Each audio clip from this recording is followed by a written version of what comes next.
There were a couple of other interesting news reports this week that are important in and of themselves, but that take on a greater significance as well. Now, one of them was the bankruptcy, which was declared this week, or the ceasing of operations, I should say, to be precise, of Corinthian Colleges Incorporated, which was the billion-dollar private enterprise corporate organization responsible for bilking tens of thousands of students, cheating in their reports to the federal regulators and state regulators, overselling, fraudulently misleading applicants about the number of jobs that are created or won by their graduates and so on. So basically, long history of greed, fraud, corruption, and so on. Now, Corinthian colleges finally, after long periods of delay by the education department, started getting hit with fines and so on. Should have happened years before. Finally, those fines started taking effect. The state of California acted against them and so on. And they were forced to declare or to cease operations this week. But before that happened, sometime during the last year, when the Department of Education could have chosen and should have chosen to allow students to be forgiven their student debts from this institution because under federal regulations, when a college goes bankrupt, the students can do so, can be relieved of their debt. In order perhaps to protect its own budgetary bottom line, the Department of Education chose instead to bail out Corinthian and arrange for its sale to, of all people, not an educational institution, but a debt collector, which had engaged previously in abusive practices. Now, why am I telling you all this? Well, number one, I'm telling you all this because it matters. At least 100,000 students were probably defrauded by Corinthian Colleges Incorporated, and their plight is important to us. It's important because it shows what happens when you allow the for-profit mentality, that is the privatization mentality, to get into social enterprises like education. So, and it's important for another reason, too. It tells us some interesting things, first of all, about the Democrats, because the administration that bailed out Corinthian is a Democratic administration with a tilt towards this kind of centrism that gets us to privatization in corporations like Corinthian. It tells us something, too, because Corinthian's major investors include Wells Fargo Bank, which, as you may recall, is the bank that laundered drug money for the Mexican cartels knowingly, those, of course, being the cartels that behead people and have murdered as many as 65,000. Now, apparently, the United States is horrified by beheadings, except when the beheaders are capable of making major deposits in U.S. institutions. And I would remind you that nobody went to prison at Wells Fargo Bank for laundering drug money or the other law violations that occurred there. Now, it's important for another reason, too. If you think the Democrats are lenient, the Republicans are even worse. Case in point, Senator Marco Rubio of Florida, now a leading contender for the presidency on the Republican side. Last summer, we now learned through a new report, Senator Rubio asked the United States Department of Education to, quote, demonstrate leniency, unquote, toward Corinthian colleges by permitting the wealthy for-profit company, I'm quoting from Bloomberg now, to continue accessing millions of dollars in federal financial aid while it was cooperating with a federal investigation. Now, okay, so now it has shuttered all its offices. It's been fined $30 million, and it has misrepresented job rates to students, on and on and on. So here's what Marco Rubio's letter said. It has been brought to my attention that the U.S. Department of Education has recently placed extreme financial constraints on Corinthian colleges, et cetera, while I commend the department's desire to protect our nation's students from fraudulent and malicious activity by any institution of higher education, I believe the department can and should demonstrate leniency as long as Corinthian Colleges Incorporated continues to expeditiously and earnestly cooperate by providing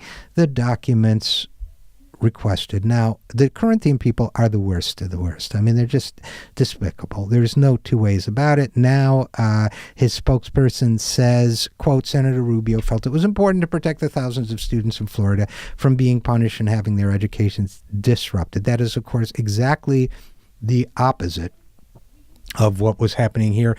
By keeping Corinthian colleges alive, the Department of Education, or by selling its assets, the Department of Education allowed students to continue to be exploited and continue to pay the bill for their past exploitation. Now, as Bloomberg properly points out, this is part of a larger picture. Rubio is a noted supporter of quote-unquote alternative higher education, which to most of us means privatization.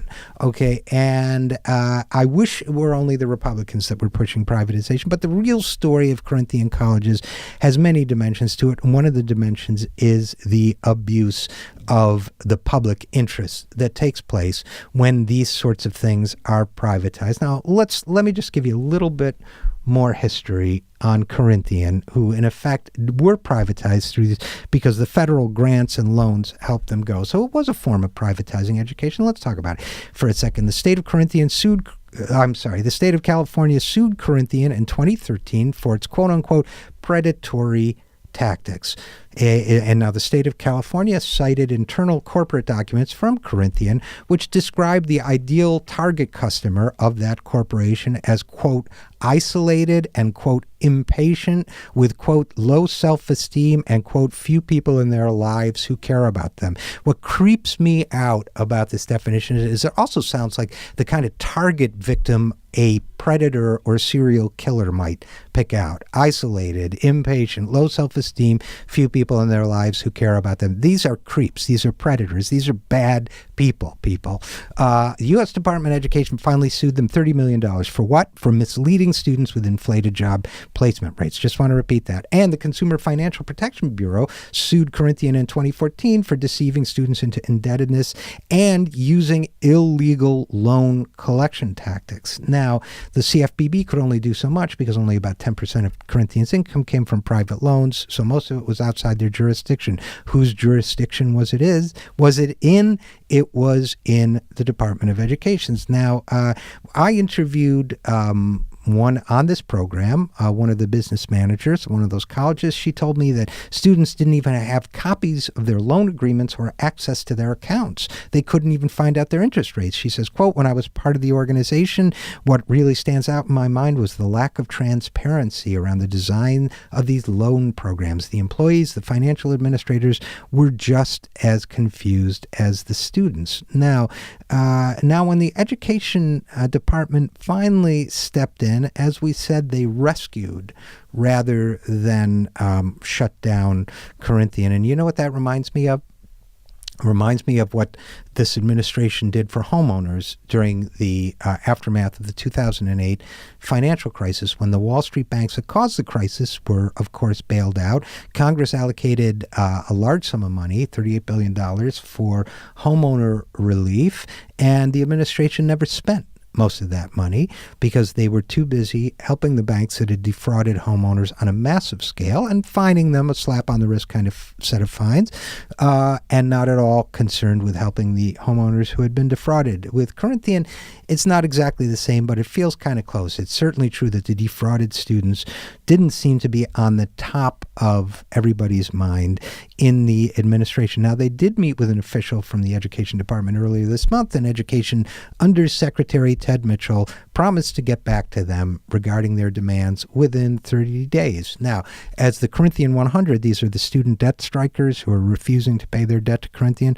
One of them observed, in doing so, Mitchell met at least one of the strikers' demands, which is to include them in the decision-making process going forward. Now, recently, I've been told that they will be meeting with Education Secretary Arne Duncan in early May. Let's hope they get more satisfaction from the process in the meeting with Arne Duncan than they've gotten up to now, because they certainly deserve it. And let's just close with this set of thoughts.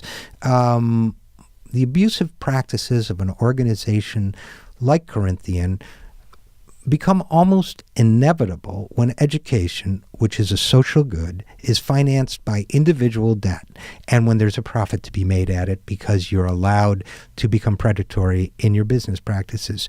These abuses have to be addressed, and the victims of Corinthian and colleges like Corinthian need to be made whole. But the broader point remains, and it's an important one. Today's student debt has become an unjust burden, not just on individuals like these students, but on society as a whole.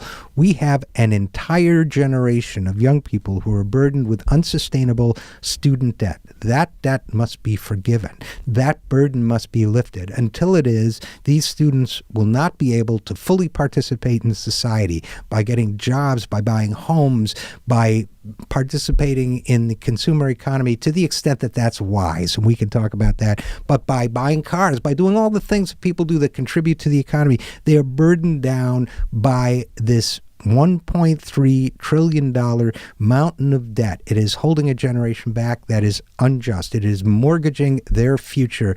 That is unjust. It is hurting our entire economy. It is hurting the economy, not just for them, but for everyone. It is holding us back. This debt must be forgiven. Now, how do we do that? We do that very simply. We say that the federal government, which is responsible for anywhere from 86 to 90% of all student debt, declare that it has become onerous and should be forgiven. Now, should that be means tested? Should millionaires get their debt forgiven too?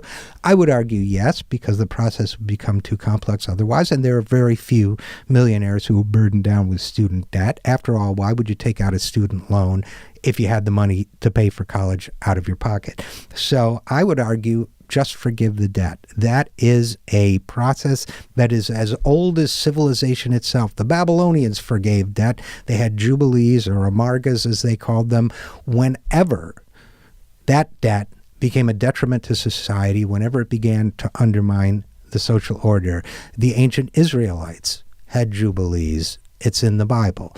This is an old process. It is both humane and sensible. Humane because it's not fair to enchain people and enslave people to a kind of indentured servitude of debt, and sensible because it will create a stimulus effect for the economy, and it will keep social cohesion strong. It will keep us whole and as one people. So now, how do you pay for it? Well, that's a good question, but I think we've got the answer. For example, in talking about the estate tax and other tax breaks for millionaires and billionaires, I think we could make up a large percentage of the difference that way. Financial transaction tax on Wall Street. There are all sorts of ways to do it if we have the will. The question is, do we have the will to end the injustice of student debt? And that's the moral of the Corinthian story. I'm Richard RJ Eskow, and this is The Zero Hour.